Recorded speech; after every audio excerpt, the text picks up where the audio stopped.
Ok, alors bienvenue à tous, bonjour. Donc c'est la séance en distanciel du séminaire du laboratoire Jacques Pulions. Et aujourd'hui, on a le plaisir d'accueillir Philippe Moirot de l'INRIA, l'École Polytechnique et Institut Polytechnique de Paris, qui va nous parler d'assimilation de données dans les EDP et de nouveaux espoirs portés par les filtres de Kalman. Philippe, c'est à toi. Je vais parler d'assimilation de données aujourd'hui et notamment de travaux de recherche que j'ai effectués avec Mathieu Ossal sur des nouvelles stratégies pour discrétiser les filtres de Kalman pour les équations dérivées partielles. Alors, l'assimilation de données, si je devais en donner une définition rapide, je dirais que c'est la combinaison d'une problématique de problèmes inverses pour des équations d'évolution, donc pour des problèmes qui évoluent dans le temps, dans un cadre de calcul scientifique. Donc, c'est la combinaison de ces trois ingrédients qui, pour moi, définit ce qu'est l'assimilation de données. Et j'ai pas pu résister au fait de remettre une petite vidéo typiquement d'une simulation dans le cadre de l'assimilation de données d'interaction fil-structure d'Aort dans des données d'image qu'on avait réalisées il y a maintenant presque une dizaine d'années avec des collègues du laboratoire Jacques Pulions, Jean-Frédéric Gerbeau, Miguel Fernandez, entre autres. En assimilation de données, typiquement, on va trouver en fait deux grandes classes de méthodes. Une première méthode qu'on appelle les méthodes variationnelles, qui sont en fait des méthodes qu'on pourrait considérer comme des méthodes associées à un problème d'optimisation, où on va essayer d'optimiser la trajectoire de la simulation par rapport aux données dont on dispose, et puis des méthodes qu'on appelle séquentielles, qui sont des méthodes où en fait on essaye de faire en sorte que la trajectoire poursuive la trajectoire réelle avec des stratégies de contrôle. En fait, on va voir, et ça va être une partie de mon exposé, que dans de nombreuses situations, et notamment dans le cas linéaire, ces deux approches sont en fait équivalentes. Et il se trouve que j'ai beaucoup travaillé sur la deuxième catégorie de méthodes, ce qu'on appelle les méthodes séquentielles. Et typiquement, la simulation que je vous montre là fait appel à ce type de méthode. En fait, ce qui est intéressant, c'est que surtout tout le temps où j'ai travaillé sur ces méthodes, une des méthodes séquentielles emblématiques, c'est ce qu'on appelle le filtre de Kalman, et je vais revenir sur sa présentation. Mais en fait, on se rend compte assez vite que si le filtre de Kalman est un outil qui est assez attractif sur le papier, en fait, c'est un outil qui est très cher à calculer. Et donc, ça faisait, je pense, une dizaine d'années que je racontais à chaque fois que je devais présenter ce type d'outils que c'était des outils qui n'étaient pas forcément très bien adaptés au modèle de type équation dérivée partielle. En tous les cas, qu'il fallait adapter les stratégies, soit en faisant de la réduction de modèle, soit en faisant de la réduction sur le filtre à calculer.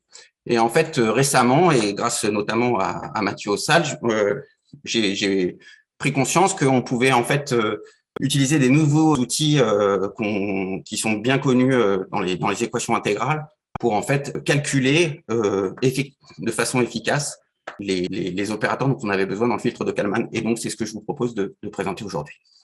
Alors, je vais d'abord revenir sur la façon dont moi, je vois l'assimilation de données.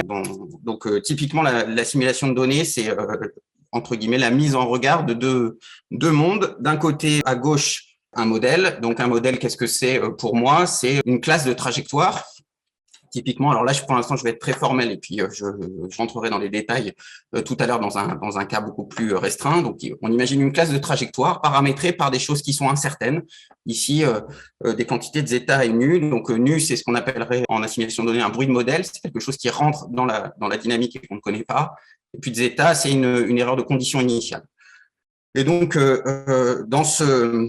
sur cette classe de trajectoire, il se trouve qu'on observe un vrai système qui, sous nos yeux, donc est donné par ce z-tchetch là, qui est une trajectoire cible pour donc une quantité nu et de zeta qu'on ne connaît pas. Et donc on observe cette trajectoire, et ça veut dire quoi? On observe cette trajectoire, c'est-à-dire que sur cette trajectoire précise, on a en fait des mesures qui sont données par ce qu'on appelle un opérateur d'observation, c'est-à-dire l'action de mesurer sur la trajectoire. Et donc ces mesures sont en fait bruitées par une quantité. Donc, suivant la configuration qu'on regarde, en stochastique, on appellerait ça un bruit. Dans un monde déterministe, on dit qu'en fait, il y a une erreur. Cette erreur, on la contrôle dans une certaine norme à définir par un paramètre delta. De la même façon, les incertitudes, on les contrôle dans des normes à définir par d'autres paramètres. Et donc, l'objectif, c'est, en ayant conscience de ces contrôles-là, est-ce qu'on est capable d'estimer la vraie trajectoire qu'on observait à partir des simples mesures. Donc, c'est ça l'assimilation de données. Et là-dessus, il y a deux grandes classes d'approches. Comme je vous le disais, il y a une approche qui correspond à ce qu'on appelle des méthodes variationnelles, c'est-à-dire qu'en fait, associé à un problème d'optimisation, ce qu'on va faire, c'est qu'on va minimiser un critère dans lequel on va accumuler en fait tous les types d'incertitudes qu'on a. Donc, l'incertitude qu'on avait sur la condition initiale, pondérée par le poids, l'incertitude, par exemple ici sur du terme source, et puis l'incertitude entre les mesures qu'on avait qui sont bruitées et puis ce qu'on pourrait régénérer à partir d'une trajectoire. Donc ça, c'est une première classe qu'on appelle la minimisation moindre carré tout bonnement.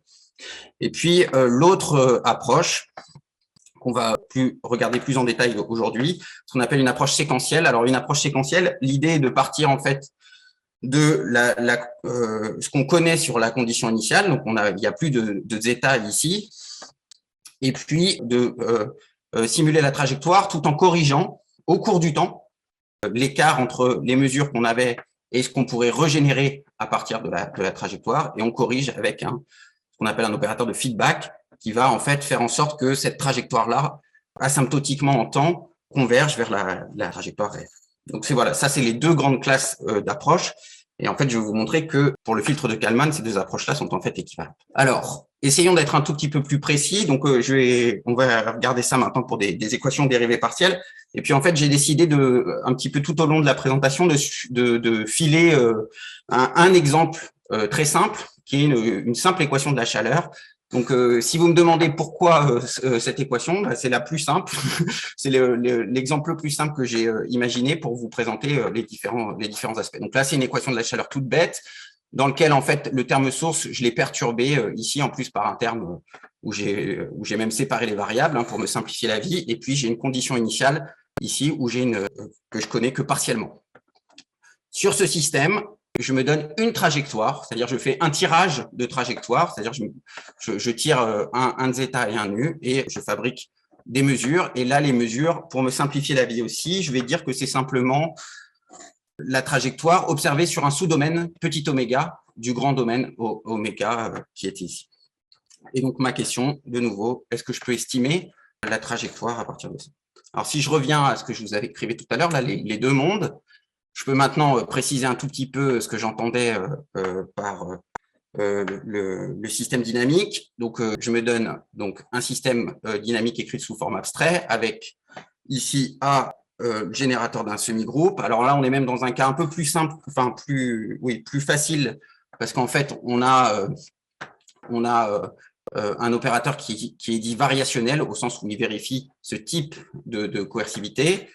Et ça nous aide parce que ça permet de dire que le semi-groupe est analytique. Vous allez voir, ça va nous simplifier plein de choses, et à tel point que je ne suis pas capable de faire une partie du travail que je vais vous présenter dans d'autres cas. Et on peut même démontrer qu'en fait, les résultats ne se généraliseraient pas à d'autres configurations. Donc, l'aspect dissipatif de l'opérateur et régularisant est fondamental dans le travail que je vais vous présenter. En face, on a des observations, et comme je vous ai dit qu'on observait simplement sur un domaine petit oméga, c'est un opérateur d'observation linéaire et qui accessoirement est borné. Et pareil, le nu de t rentre dans la dynamique par un opérateur B qui lui aussi est un opérateur linéaire. Donc là, je vous les ai donnés dans le cadre de mon exemple d'équation de la chaleur. D'accord. L'opérateur A, c'est simplement moins le laplacien.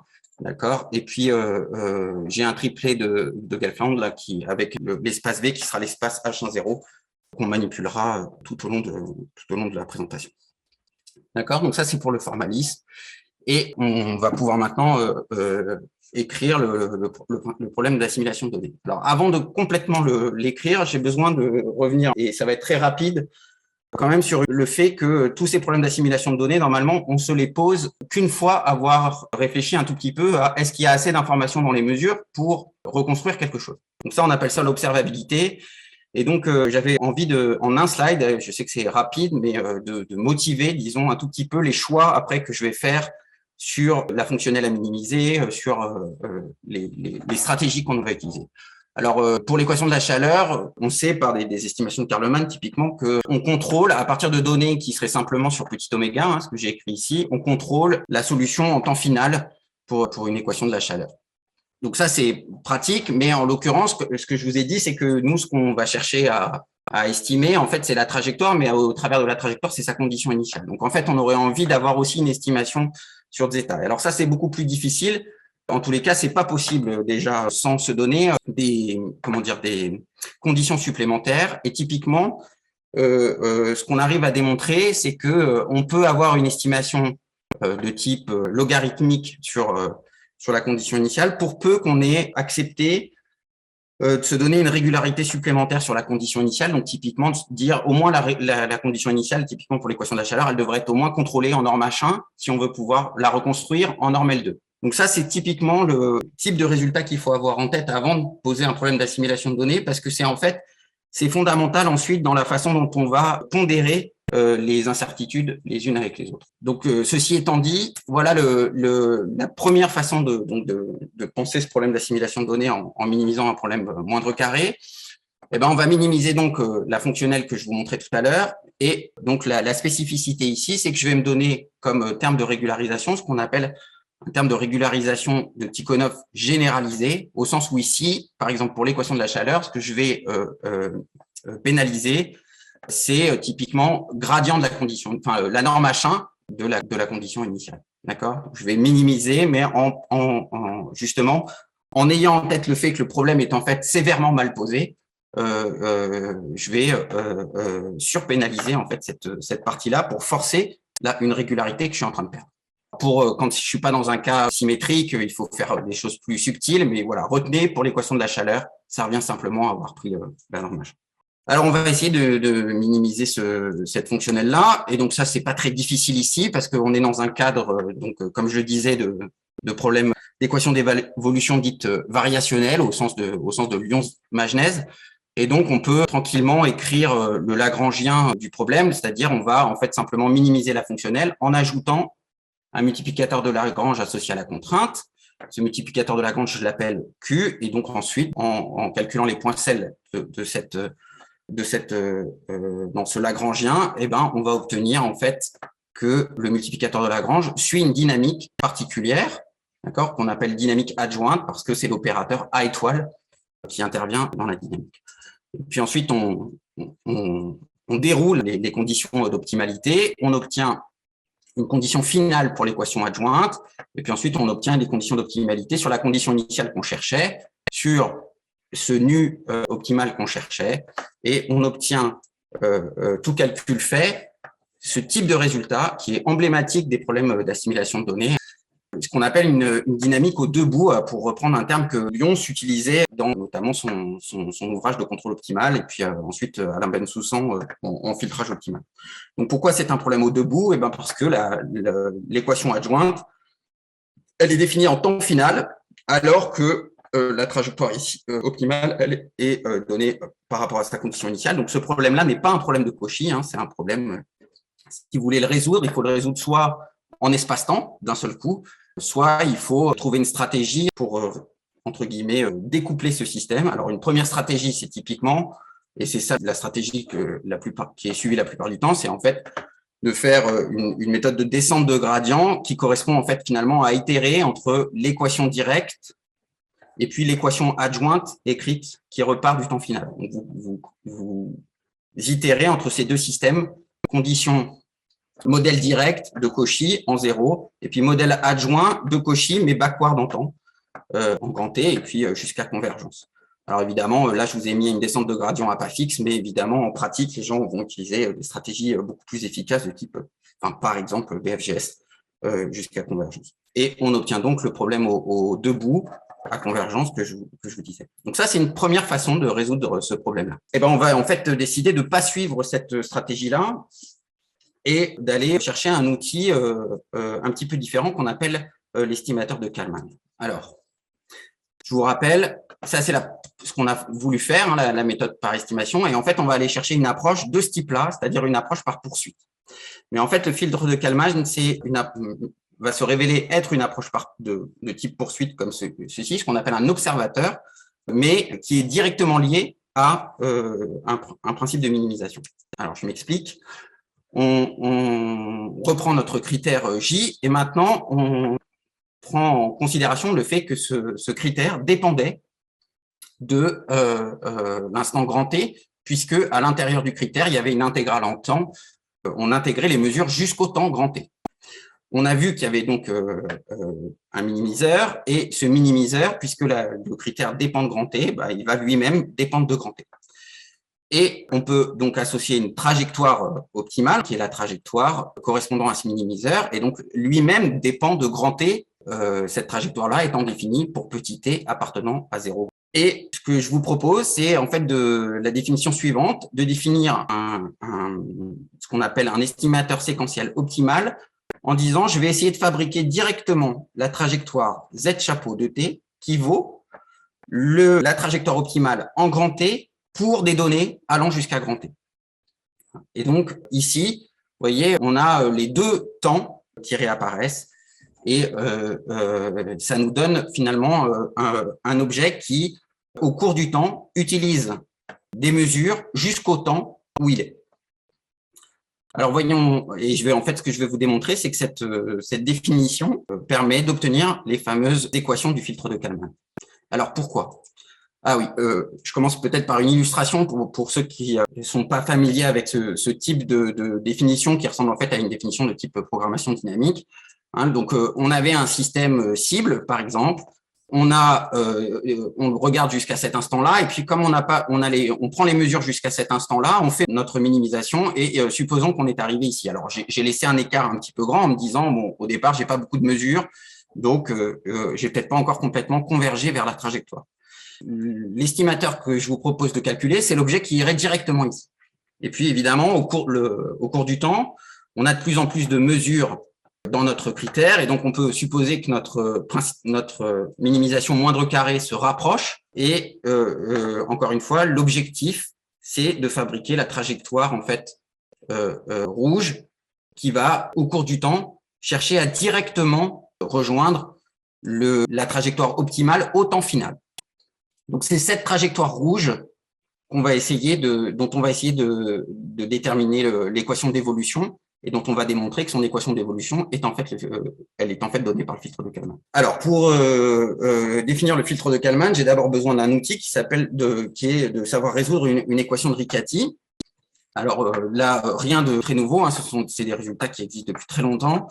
Donc, une équation de Riccati, c'est une équation de ce type-là, c'est une équation d'opérateur, ici, non linéaire, parce que vous voyez un terme quadratique ici, et je me place dans un cadre infinidimensionnel. Donc, l'opérateur A ici, c'est un opérateur maximal monotone, en l'occurrence même analytique, d'accord. Et puis, je pars de pi 0.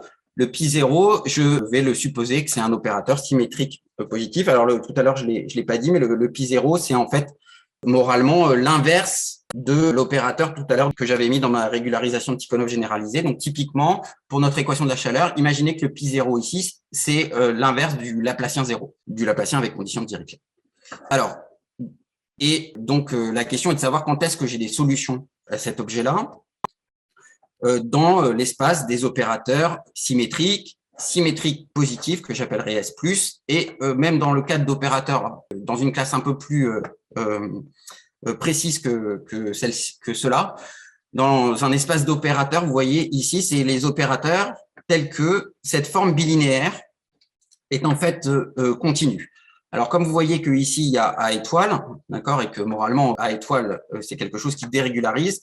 Quand on est dans cette classe d'opérateurs, ça veut dire que le lambda qui est ici est en fait régularise mieux que A étoile ne dérégularise. Donc ça, c'est une sous-classe d'opérateurs très régularisants qui est très utile et qui en fait est le domaine typiquement de cette équation de Riccati. Alors qu'est-ce qu'on sait? Donc ça, c'est des résultats anciens. Hein. On sait que pour une équation de Riccati, Quand on peut avoir soit des solutions strictes, donc ça on sera dans ce cas-là C1, soit des solutions douces, régulières, mild, donc qui s'écrivent à ce moment-là au travers d'une formule de Duhamel, exactement comme en semi-groupe, mais ici on a le terme non linéaire. Et puis après on a des solutions faibles quand on se donne des fonctions de test qui sont dans le domaine de A étoile. Ça c'est typiquement les trois types de solutions des équations de Riccati.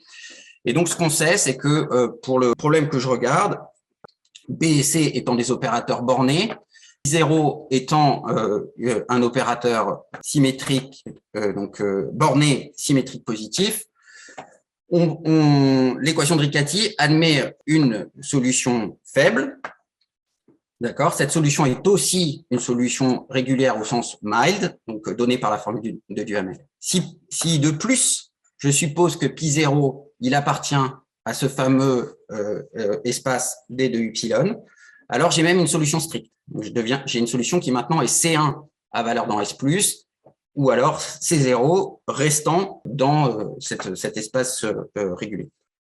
Et enfin, un dernier résultat très important sur les équations de Riccati, qui est typique des équations de Riccati écrites sur ces problèmes variationnels de type équation de la chaleur, équation parabolique d'une manière générale.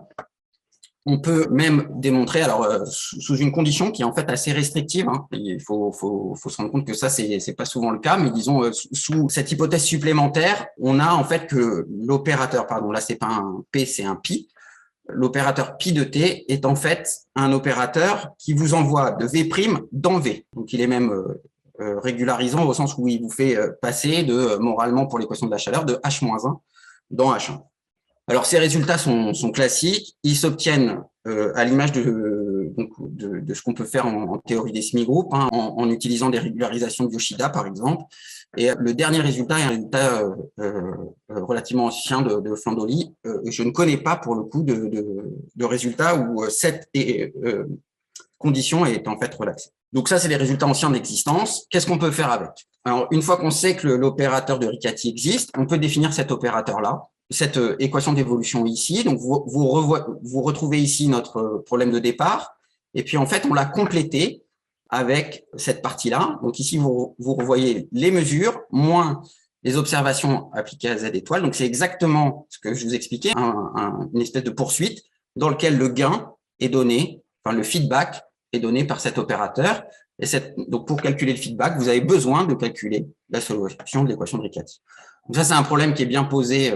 Il n'y a pas de difficulté là-dessus. Pourquoi? Parce que pi étant un opérateur borné, on a juste une perturbation bornée du semi-groupe A. Donc, même si ça dépend du temps, ça pose pas de problème. Et donc, étant donné la définition de ce Z chapeau, de cet estimateur que je vous ai fourni, on démontre en fait cette identité que j'appelle identité fondamentale ici. Donc, je vous rappelle, les Z-bars, c'était les solutions correspondant, les trajectoires correspondant à la minimisation hein, de la fonctionnelle que je vous avais définie au départ. Et donc, on a cette identité un petit peu magique ici, qui est que grâce à, on trouve une relation finalement entre la trajectoire optimale, son équation adjointe, et puis le Riccati et l'estimateur que je viens de vous donner. Alors, comment on démontre ça? C'est pas forcément... Alors, c'est pas du tout difficile en dimension finie, ça l'est un peu plus en dimension infinie parce qu'il faut faire un petit peu attention à ce qu'on a le droit d'écrire, mais enfin, dans les deux cas, le principe est le même. Vous écrivez en fait la différence entre tous ces personnes-là, donc Z chapeau moins Z bar plus pi Q bar, vous écrivez la différence et vous allez chercher la dynamique correspondant à cette différence. Et ce que vous démontrez, donc là, on est obligé de l'écrire au sens faible, vous démontrez qu'en fait, la dynamique, c'est une dynamique qui est autonome, avec ici un opérateur, mais à la limite, peu importe, c'est une dynamique qui est autonome et qui part de 0. Et donc, par définition, cette quantité-là est nulle au cours du temps, et donc ça vous démontre cette identité. Or, quand on prend cette identité et qu'on l'applique en grand T, vous voyez que ici, vous avez Z bar grand T égale Z chapeau grand T plus le Riccati en grand T et l'adjoint en grand T. Mais l'adjoint en grand T, il était égal à 0. Donc, vous trouvez bien qu'en grand T, vous avez égalité entre ces deux quantités. D'accord? Donc, remplaçant petit t par grand T, on démontre bien qu'effectivement, pour tout temps t positif, z bar t, t égale z chapeau de t. Et ça, c'est exactement la définition de l'estimateur séquentiel optimal que je m'étais donné au départ. Donc, on démontre bien que la solution de cet objet-là, qu'on appelle le filtre de Kalman, vérifie bien la définition, le principe d'optimalité que j'écris ici, le principe d'optimalité au sens où cette trajectoire-là correspond à l'estimateur correspondant à la minimisation. Donc, c'est ça le filtre de Kalman. Et donc, vous voyez, il y a une équivalence assez, donc qui vient d'un principe de programmation dynamique, hein, mais donc il y a cette équivalence extrêmement appétissante finalement entre quelque chose qui se calcule uniquement comme un problème de Cauchy en temps et puis la minimisation, une minimisation sous-jacente. Donc ça, c'est des choses qui sont bien connues. Maintenant, je vais essayer de vous montrer toute la difficulté et donc de calculer cet opérateur de Riccati. Et donc, je vais essayer de vous montrer quelle forme a cet opérateur de Riccati. Alors, cet opérateur de Riccati, on l'appelle aussi opérateur de covariance parce que, en fait, quand on réinterprète les résultats que je vous ai montrés du point de vue stochastique, on peut démontrer que l'opérateur de Riccati correspond à la covariance associée à une erreur d'estimation sur les variables aléatoires. Ou parfois, j'utiliserai ce terme-là. Alors, en fait, pour vous montrer qu'on peut calculer de temps en temps cet opérateur, j'ai besoin de le plonger dans des espaces éventuellement plus réguliers. Alors, pour ça, je vous rappelle la définition des opérateurs de type trace ou nucléaire. Donc, ça, c'est des opérateurs. Donc, étant donné, on se donne une base orthonormée sur l'espace Z. Donc, les opérateurs à trace, c'est les opérateurs sur lesquels cette quantité-là est bien définie. Et à partir de ces opérateurs à trace, on peut définir les opérateurs dits de Hilbert-Schmidt, qui en fait sont des opérateurs sur lesquels on a une trace, mais cette fois-ci, non plus en prenant la racine carrée ici, mais en ayant tout l'opérateur. Donc, c'est cette classe qui va nous intéresser. On va démontrer que notre opérateur de Riccati, il peut être de type Hilbert-Schmidt. Et je vous rappelle un résultat qui est très intéressant sur les opérateurs de Hilbert-Schmidt, c'est que c'est des opérateurs en fait qui sont des opérateurs à noyau, c'est-à-dire qu'on peut démontrer, quand on a un opérateur de Hilbert-Schmidt de L2 dans L2, par exemple, pour notre équation de la chaleur, on peut démontrer qu'il admet un noyau, cette fois-ci L2 de oméga croix oméga, tel que finalement appliquer pi à une fonction, c'est en fait intégrer, enfin le convoluer la fonction avec le noyau. Et en fait, donc en 2015, sur ces problématiques d'équation de Riccati, il a été démontré que si jamais la condition initiale de l'équation de Riccati était dans un espace de type Hilbert-Schmidt, eh bien, on restait de Hilbert-Schmidt au cours du temps. D'accord. Donc ça, on préserve finalement le caractère Hilbert-Schmidt au cours de l'évolution en temps pour l'équation de Riccati. Et donc ça, on s'est rendu compte que ça nous était très utile parce qu'en plus, quand on est dans notre cas où je vous disais, donc là c'est de nouveau pi, j'ai de nouveau fait l'erreur, c'est de nouveau pi. On a démontré qu'il allait de V' dans V quand on avait une solution stricte. On a donc un opérateur qui admet un noyau et qui en plus est de V' dans V. Or, ce qu'on sait sur les opérateurs à noyau, c'est que si par exemple on se donne un opérateur qui en fait vient d'un espace de Sobolev, du dual d'un espace de Sobolev HM dans un espace HP, le noyau tout à l'heure dont je disais qu'il était L2, en fait il est mieux que ça, il est HMP. Donc là typiquement, pour notre équation de la chaleur, si on est de H-1 dans H1, c'est exactement ce qu'on fait ça, et ben en fait on démontre que le noyau, il était en fait H1, 1 de oméga croix oméga. Et donc, derrière notre équation de Riccati, on a une fonction pi définie sur un espace tensorisé oméga croix oméga et qui est en fait un noyau dont on peut essayer en fait qu'on pourrait essayer de calculer. Alors, on a joué en fait le jeu de savoir ce qu'il y avait derrière ce noyau petit pi.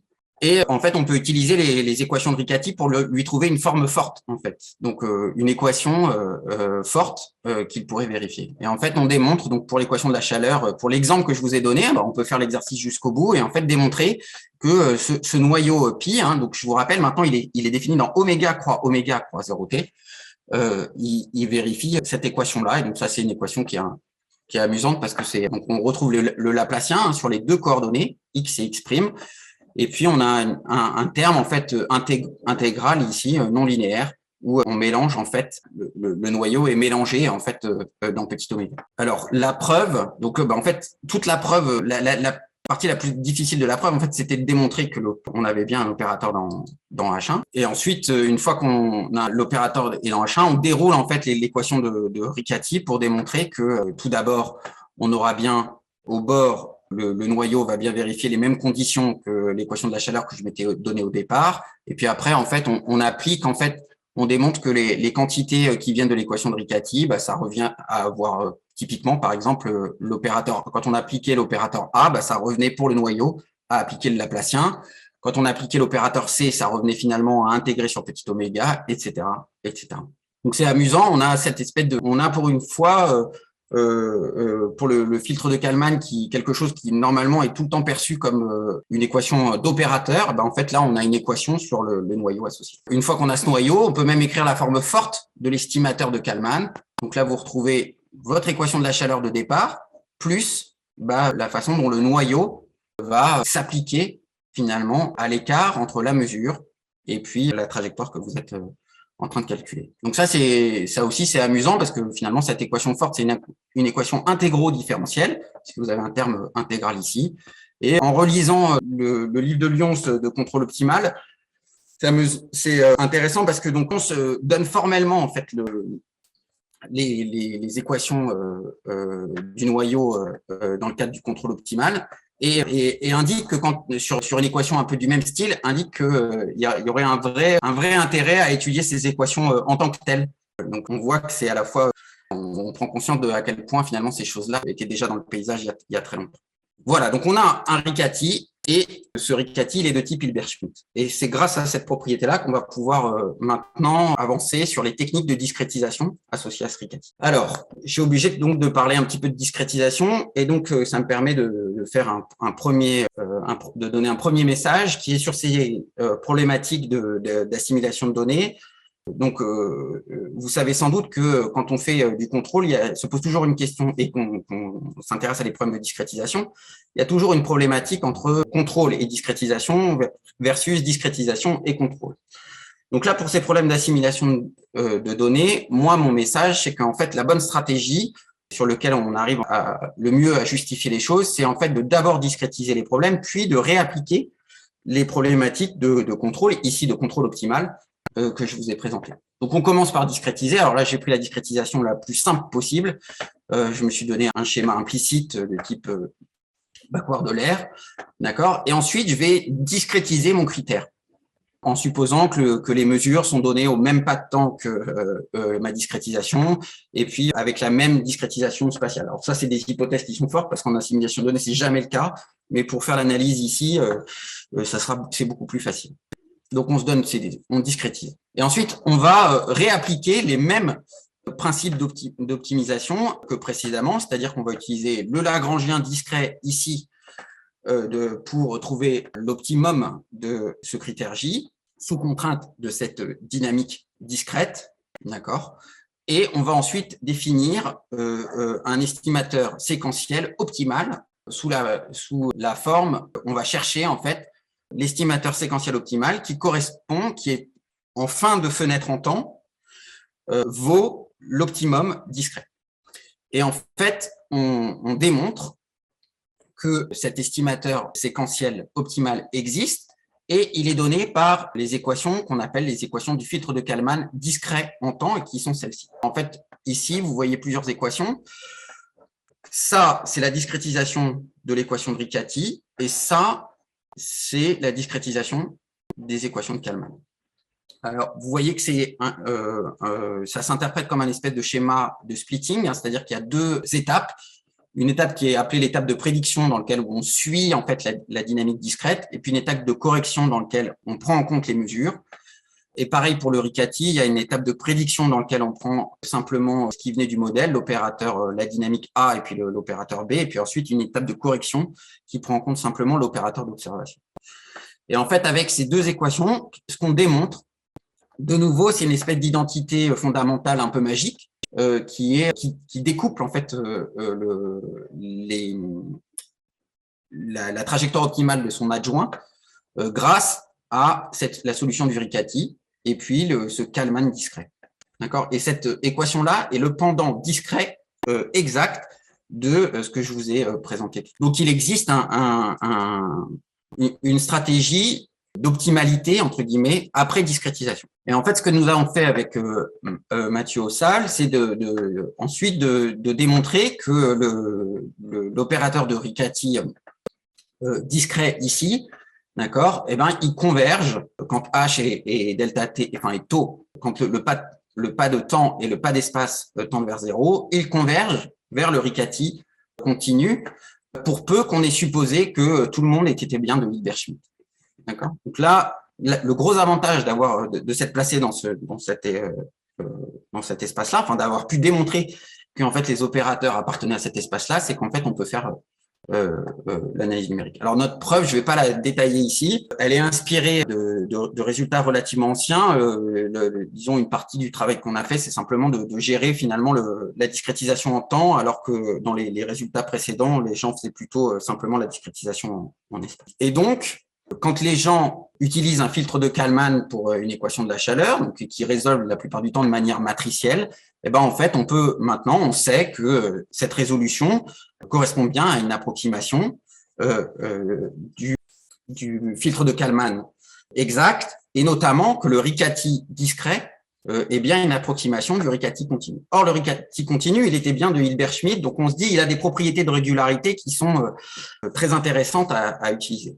Alors, d'ailleurs, il va falloir qu'on les utilise, parce que en fait, si jamais vous ne les utilisez pas et que vous faites ce calcul-là matriciellement sur ordinateur sans vous poser de questions, ben, on se rend compte qu'en fait, on est rapidement limité. Pourquoi?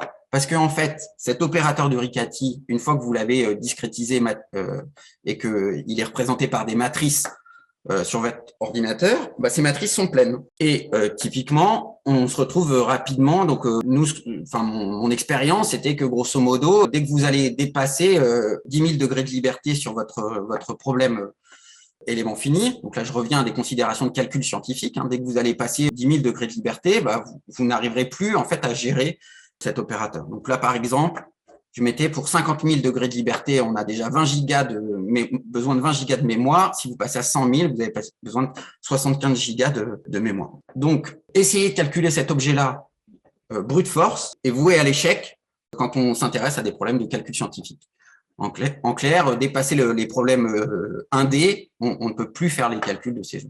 Donc, toute notre idée, ça a été de savoir si maintenant qu'on savait que derrière ça, il y avait des opérateurs de type Hilbert-Schmidt, bah, on ne pouvait pas utiliser ces propriétés-là pour calculer quand même, y compris pour des problèmes relativement gros. Alors, avant de vous montrer les résultats qui utilisent le fait que l'opérateur était de Hilbert-Schmidt, en fait, je vais faire un pas de côté. Je vais revenir en arrière sur mon expérience en fait en assimilation de données. Pendant très longtemps, justement, à la suite de ces considérations-là, je disais eh ben en fait, il ne faut pas chercher à calculer ces opérateurs-là. C'est pas la peine, on n'arrivera jamais à les calculer. Donc, les filtres de Kalman, c'est extrêmement séduisant, mais dès qu'on passe aux EDP, il faut faire quelque chose. Et à partir de là, il y avait donc deux stratégies. Soit vous réduisez votre nombre de degrés de liberté, donc vous faites de la réduction de modèle, soit vous réduisez ici les degrés de liberté pour calculer pi. Et ça, c'était quelque chose sur lequel moi j'avais beaucoup travaillé, qu'on appelle la réduction de covariance. Alors comment ça marche la réduction de covariance? Et donc c'est les deux slides suivants, ça va nous permettre de faire des comparaisons. La réduction de covariance, l'idée, commençons d'abord en oubliant l'erreur de modèle. Le principe de la réduction de covariance, c'est en fait de dire dans ma fonctionnelle moindre carré, ce que je vais faire, c'est qu'en fait je vais projeter mon incertitude de condition initiale sur un sous-espace. Et cet espace, je vais considérer qu'il est de dimension R. On peut démontrer, donc là, la minimisation admet toujours une solution, et on peut de nouveau réappliquer les principes de programmation dynamique et en fait démontrer qu'il existe un filtre de Kalman associé à cette minimisation-là, associé à un opérateur de Riccati qui s'écrit comme ça. Et lambda est solution de cette équation-là. Donc, lambda est solution d'une équation de Riccati, mais en fait, dans un sous-espace de dimension R. Et en fait, on peut, pour calculer pi, n'avoir besoin que de calculer lambda. Alors, la démonstration de ça est en fait assez facile. vous écrivez l'équation de Riccati vérifiée par pi, vous prenez l'équation de vérifiée par lambda, vous passez en solution mild et vous démontrez que les deux équations étaient les mêmes. Et donc, par unicité des solutions de Riccati, vous avez bien l'équivalence, enfin, l'égalité entre ces deux choses. Donc ça, c'est le cas B égale à 0. Si je passe à B différent, donc B non nul, et donc mon critère, maintenant, je remets la partie correspondant au bruit de modèle, on peut faire la même chose, la même idée de réduction, pour peu qu'on modifie légèrement la dynamique en projetant cet opérateur B sur cet opérateur-là, cet opérateur L. Vous voyez, c'est la dynamique appliquée au projecteur, l'adjoint du projecteur sur l'espace de dimension R. Donc, en clair, vous pouvez continuer à calculer quelque chose qui n'est que dans l'espace de dimension R, pour peu que vous ayez supposé que le bruit de modèle ne va pas vous mettre de l'incertitude partout où vous aviez cherché à ne pas la réduire. C'est-à-dire, il faut reprojeter l'opérateur d'erreur de modèle sur l'espace VR pour pouvoir démontrer ça. Mais en tous les cas, si vous faites cette hypothèse-là, de nouveau, vous pouvez faire des calculs que dans un espace de dimension R. Et c'est ce que je viens de vous expliquer très rapidement en 2 slides, marche aussi après discrétisation. Et donc, en fait, on avait développé des stratégies pour ne calculer tout le temps que les opérateurs de Riccati dans des sous-espaces de dimension finie, de faible dimension. Et donc, ça me semblait être tout le temps la bonne stratégie. Mais il y avait en fait cet élément un petit peu frustrant qui est qu'en fait, on a modifié la façon dont l'équation de départ s'écrivait en oubliant une partie de l'incertitude. Donc voilà, je résume ici ce qu'on avait l'habitude de faire auparavant. Ce qu'on faisait, c'est que on faisait de la réduction de modèles. Et dans ce cas-là, on était on n'avait pas beaucoup de degrés de liberté in fine, et donc on pouvait faire du Kalman brute force, soit finalement, on faisait de la réduction de covariance et on calculait que la covariance. Donc là, maintenant, on va essayer de faire finalement une technique d'utiliser ce nouveau résultat sur l'aspect Hilbert-Schmidt de l'opérateur sous-jacent pour en fait appliquer des stratégies qui sont typiquement issues des stratégies qu'on utilisait pour les équations intégrales. Et donc l'idée, ça va être d'utiliser le fait que maintenant qu'on sait qu'on a un noyau, on peut essayer d'utiliser des techniques qu'on appelle des H-matrix pour calculer ce noyau. Donc là, c'est vraiment Mathieu Ossal qui a une expertise très forte là-dessus, qui est un spécialiste de méthode numérique pour les équations intégrales et qui a finalement essayé d'utiliser ces outils-là pour calculer la solution de l'opérateur de Riccati. Donc typiquement, le principe, finalement, ça va être donc de projeter le principe sous-jacent dans les H-matrix, c'est à la fois de projeter les matrices dans un espace de rang réduit, mais surtout ensuite d'être capable de faire des opérations algébriques dessus. Et donc, les équations que je vous ai montrées pour le filtre de Kalman, en fait, on va les réécrire dans cet espace des H-matrix. Et on va donc combiner, vous allez voir, dans la façon d'écrire le Riccati, on va combiner des quantités de rang réduites, éventuellement des parties pleines, éventuellement des parties nulles, éventuellement des parties sparses. Et c'est ça qu'on va essayer de suivre au cours du temps. Alors, il a développé tout un algorithme. Les codes sont disponibles, donc là c'est fait en MATLAB et puis on est en train de mettre à disposition une version C++ pour ce type de calcul. Donc ça c'est typiquement l'exemple d'un petit script qui fait un filtre de Kalman en MATLAB. Donc vous voyez, c'est le côté très séduisant du filtre de Kalman, c'est que il n'y a pas du tout, vous n'êtes pas en train de coder une minimisation, en fait vous êtes simplement en train de coder un problème de Cauchy, mais à la fois sur une solution et sur une matrice, sur un opérateur, l'opérateur de Riccati. Et en fait, la version de Mathieu Ossal de ce code-là, c'est quasiment la même, sauf que en fait, il projette dans son espace des H-matrix à chaque étape. Voilà, et je termine donc avec quelques exemples de la mise en place de ça. Donc là, c'est un exemple, on ne peut pas faire plus stupide que cet exemple-là.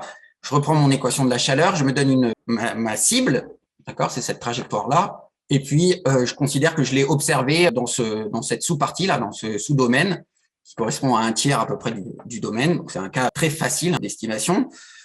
Je pars d'une condition initiale à la fois qui n'est pas exactement la même, elle n'est pas centrée au même endroit, et puis en plus qui n'a pas le même niveau de régularité. Je me donne un noyau initial pour donc un noyau petit pi. Ça, c'est sa représentation en tant que fonction de 0,1 croix 0,1. Et puis ça, c'est la représentation dans l'algorithme de Mathieu sous forme donc ici de matrice de rang faible et puis de matrice pleine. Et puis, l'estimation, on l'a fait varier au cours du temps. Et ce que vous voyez, c'est qu'effectivement, mon observateur, il a bien poursuivi la trajectoire cible. Et pour faire cette poursuite, voilà, le noyau s'est adapté pour prendre en compte là où il y avait des mesures.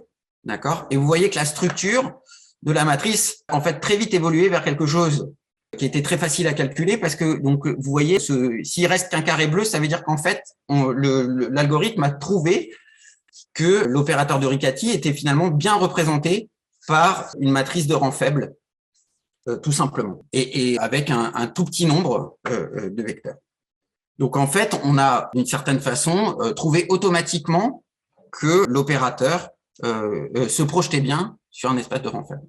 Alors ça, moi, ça m'avait interrogé parce que je m'étais dit, alors conclusion, les stratégies de réduction de covariance sont les bonnes stratégies. Il suffisait d'avoir choisi un petit nombre de vecteurs sur lequel réduire la covariance, et c'est ce qui se passe. Alors en fait, en faisant des calculs, je me suis rendu compte que donc j'ai calculé en fait la distance entre l'espace final qui a été trouvé par l'algorithme sous forme H-matrix et puis moi ce que j'aurais eu imaginé au départ à prendre comme espace de rang faible, si j'avais fallu en donner un. Et donc s'il avait fallu en donner un au départ, je serais parti en fait des modes du Laplacien tout simplement. Et donc je me suis demandé, l'algorithme de H-matrix, il trouve à la fin pour ce problème-là, il trouve 6 modes. Enfin, 6 éléments, 6 vecteurs dans sa base réduite. Et je me suis rendu compte qu'il fallait, voilà, moi, s'il avait fallu que j'ai le même niveau d'approximation avec une technique de rang faible, définie a priori, il me fallait 25 modes, voire peut-être même un peu plus pour être capable d'avoir la richesse suffisante pour représenter les modes qui avaient été trouvés automatiquement par l'algorithme H-matrix. On a fait le même exercice, et cette fois-ci, on est arrivé à monter à 1 million de degrés de liberté pour une équation de la chaleur. Et là, de nouveau, hop, on a en quelques itérations en temps la structure de la matrice qui change et l'aspect régularisant de la dynamique qui fait qu'à la fin, on a effectivement quelque chose de rang très faible, mais trouvé d'une certaine façon automatiquement au cours de l'évolution. Et puis, je termine avec un dernier exemple. Ça, c'est un cas, donc là, je sors de l'équation de la chaleur, j'ai rajouté un drift, en fait, donc je suis dans un problème d'advection-diffusion. Tout ce que je vous ai présenté pour la chaleur passe pour des problèmes d'advection-diffusion. Alors, il faut faire un peu attention aux conditions limites parce que je peux pas mettre n'importe quoi comme condition limite du fait de la propriété nécessaire que D de A étoile 1,5 égale D de A 1,5. Ça renvoie à des travaux de Lyons où il essaye d'ailleurs de faire tous les cas correspondant à ce type de propriété. Mais en tous les cas, voilà, là, je vais avoir un problème d'advection-diffusion. Ça, c'est la trajectoire cible. On l'observe dans cette partie-là du sous-domaine.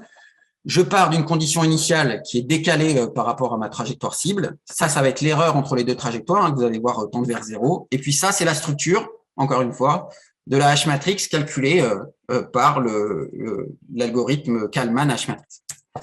Et donc, de nouveau, donc on voit les trajectoires qui se recalent. Donc ça, c'est exactement ce qu'on attend d'une technique d'assimilation de données. L'erreur qui tend vers 0, on est à 10 moins 10 là, sur les erreurs. Je n'avais pas mis de bruit pour voir que ça fonctionnait.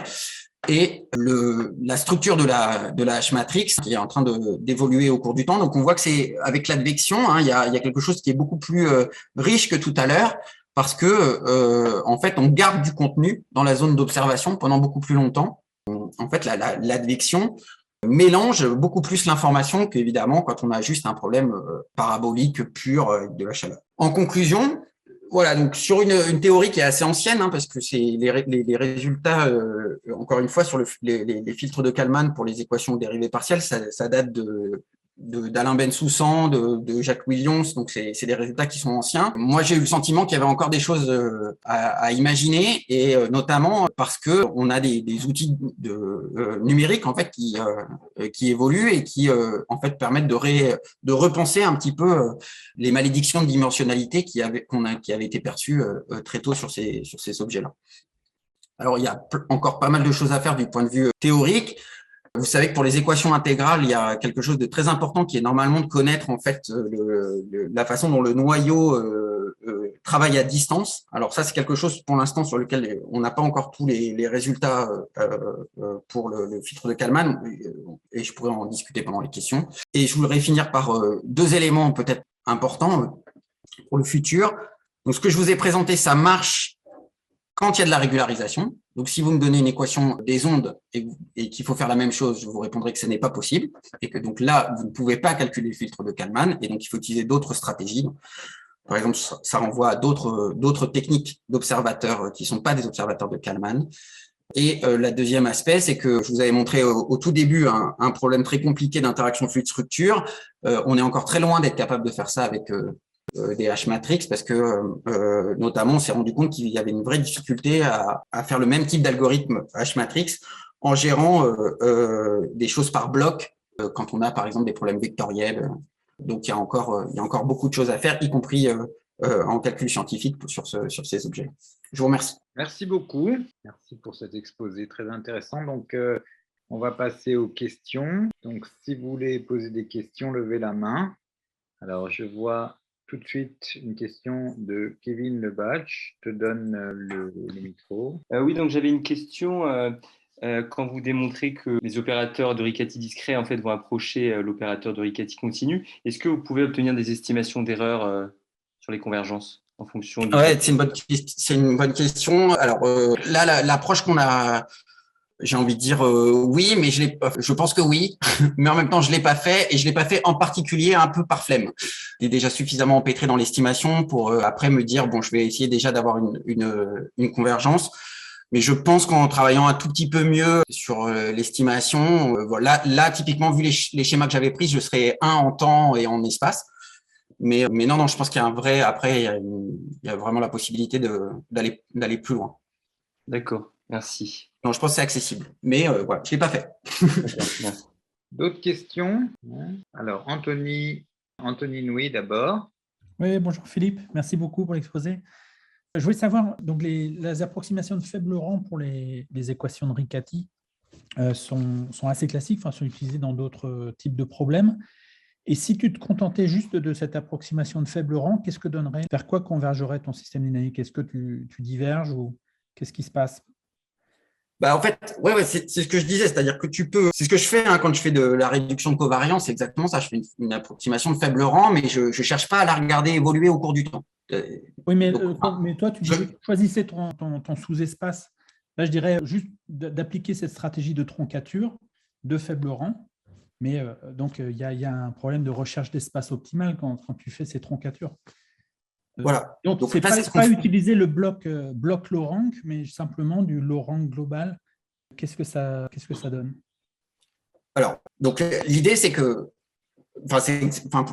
très sincèrement, c'est exactement en fait ce qu'on fait là. C'est quand dans la structure H-matrix, c'est ce qu'on fait en fait de recalculer à la volée en fait finalement les rangs sur lesquels on peut calculer l'opérateur. Mais donc l'idée, c'est que sur ces problèmes en fait dissipatifs, il n'y a pas de problème parce qu'en fait, comment dire, l'espace que tu lâches, l'espace que tu oublies, la plupart du temps, il a un contenu fréquentiel finalement qui est suffisamment haut pour qu'il s'amortisse de lui-même. Donc en fait, tout ce que tu prends pas en compte est stabilisé. Et effectivement, ce que tu dis, par contre, le moment où tu vas le payer très fort, c'est justement sur des équations qui n'auraient pas ces propriétés-là. Donc là, typiquement, tu te donnes des systèmes conservatifs. Là, tout ce que tu oublies, tu le payes au sens où l'incertitude ne va faire que s'accumuler dans ces sous-espaces que tu as oubliés et elle va te polluer ton estimation. Donc là, encore une fois, c'est un exercice. Cet exercice marche parce que on est dans des cadres dans des cadres régularisants. Mmh. Mais l'avantage, c'est qu'en fait, sur les systèmes conservatifs, on sait faire d'autres techniques de type contrôle dans lesquelles on n'a pas besoin d'aller chercher un opérateur aussi compliqué. C'est-à-dire qu'on peut démontrer pour une équation des ondes que au lieu de prendre un Riccati, de prendre juste un scalaire fois l'identité.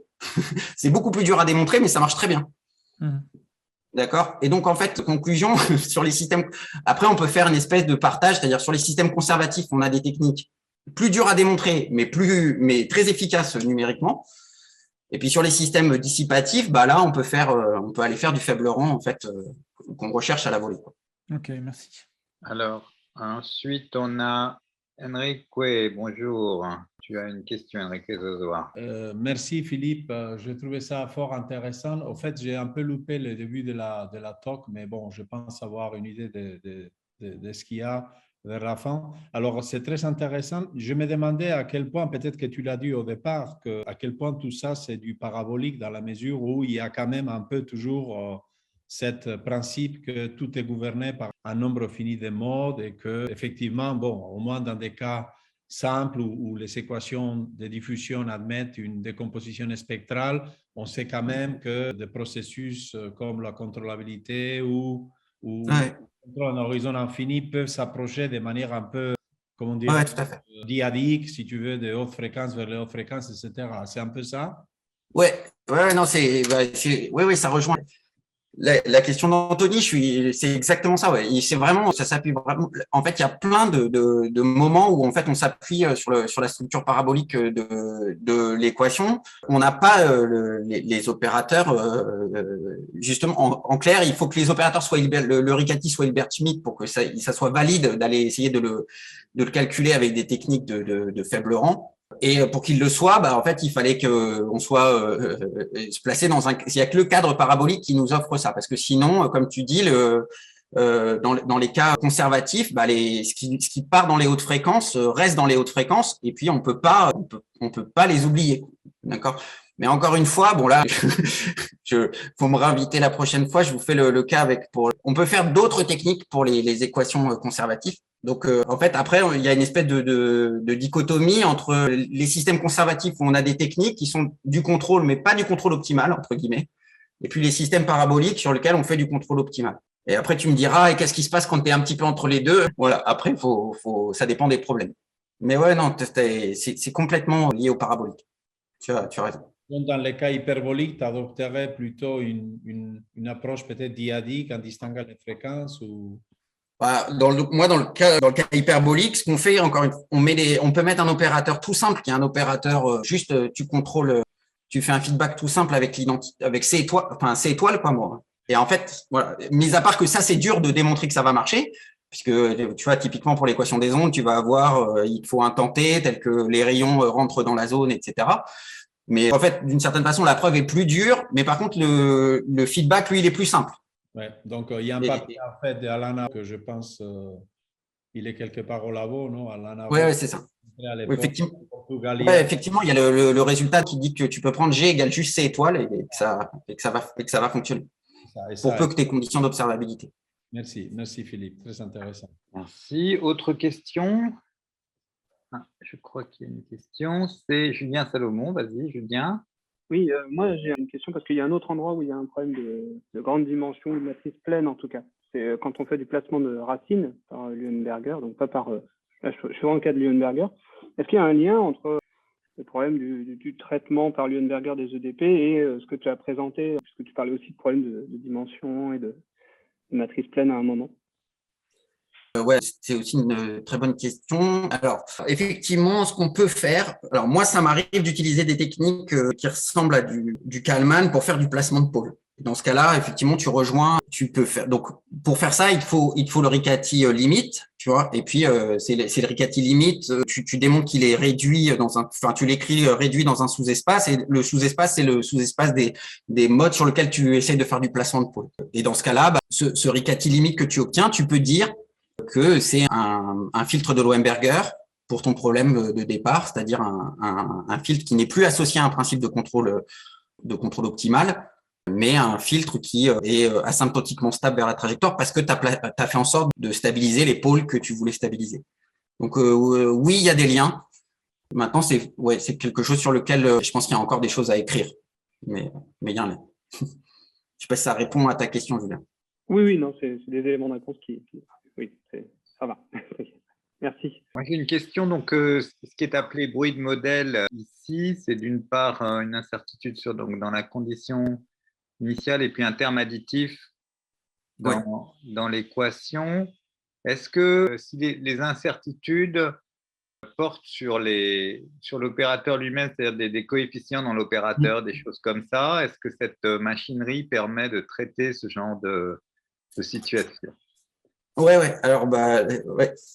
Alors, ce qui est sûr, c'est que là, j'avais besoin de ce qu'on sait faire, entre guillemets, de bout en bout sur les EDP, c'est dans cette configuration-là, c'est des cas linéaires. Donc, quand je suis en linéaire, je suis bloqué parce que dès que tu mets des incertitudes sur les coefficients, on peut appliquer la machinerie, mais ça veut dire qu'il faut l'appliquer à un système qui est l'état du système plus ses coefficients, entre guillemets, concaténés. Et ça, c'est un système qui devient non linéaire parce que les coefficients rentrent dans l'opérateur et ça devient non linéaire. Donc, entre guillemets, formellement, on continue de faire. D'ailleurs, les gens qui font de la simulation de données, ils font ça. Moi, j'ai fait ça quand on fait du calcul sur le problème d'interaction fluide-structure que je te montrais. Là, on identifie des coefficients à la volée et donc c'est non linéaire et donc on le fait. Maintenant, est-ce qu'on sait le justifier jusqu'au bout? La réponse, c'est non. Donc, on a encore beaucoup de travail pour être capable d'avoir le même niveau de justification mathématique sur le problème à ce moment-là qui devient non linéaire en les coefficients. Alors, une des stratégies, en fait, c'est de le faire, c'est d'essayer d'obtenir après des espèces de convergence asymptotique en linéarisant autour de la trajectoire que tu es en train de calculer et puis de te ramener de nouveau à un problème linéaire, entre guillemets. Et à ce moment-là, tu vois que les coefficients autour de la trajectoire, ils deviennent, quand tu as linéarisé, ça devient de nouveau un terme source. Donc, c'est pour ça que une des premières étapes pour attaquer ces problèmes non linéaires, c'est de savoir d'abord faire le problème avec le terme source. C'est pour ça qu'on est beaucoup à regarder. Quand tu fais la théorie un peu de ces trucs-là, tu regardes d'abord les problèmes comme je les ai écrits. S'il n'y a plus de questions, on te remercie encore. Merci beaucoup, Philippe. Merci à vous. Merci encore pour l'invitation.